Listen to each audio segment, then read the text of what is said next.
Getting her feet done for the first time. So what do you think, Walter? How old do you think you should start the babies on getting their hooves trimmed? Well, it just depends on if they have problems or not. Typically, I don't like to trim the first trim until they're about 2 or 3 months old. But sometimes you have to. I mean, sometimes they're born with really long feet. If they're not exercising, you need to kind of... It's all about trying to keep the youngsters' feet balanced. Donkeys are born with slippers on their feet, and sometimes they don't come off. And we've trimmed one as young as a week because the slippers didn't come off, and he couldn't hardly walk because of it. But I'm trying not to do them much before 2 months. So what a lot of people don't understand is you've got below the knee and below the hock, there is no muscle. It's only bone, ligaments, and tendons.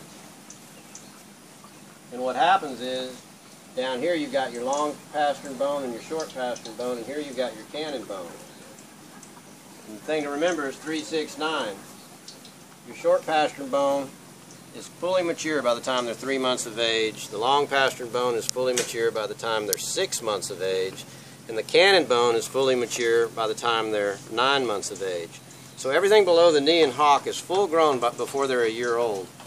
So if you've got an animal that's toeing out real bad, splayed out, got conformational issues, you want to keep the feet balanced so that all that sets in place properly as best you can. And keeping the feet balanced helps do that. So that's a good reason. That's another reason, like on animals, a lot of times you can tell about how big they're going to be by looking at the length of their cannon bone. Because it's hard to believe, and when you're looking at a youngster you don't think of it, but their cannon bones are almost as long as their parents when they're born. It doesn't grow very much.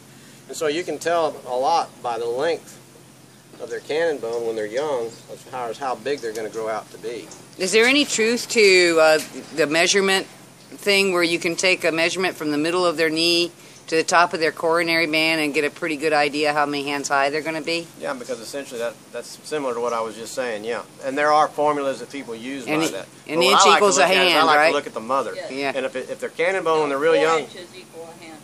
Huh? Yeah. Yeah.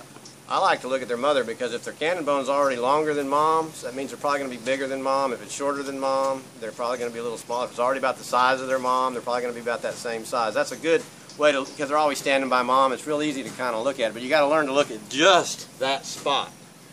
What happens is we tend to look at the whole animal and we miss. We think it's deceiving. It is. Well, that's why babies have that gangly look, isn't it? Mm-hmm. The other thing that people don't understand, a lot of times people that get real nervous on a young animal because he's toeing out real bad. The young animals typically have no chest. They're real narrow. And for an animal to stand up, it's narrow. To the birth canal. They can't He's got to hold his legs out like this because his old chest may only be this wide.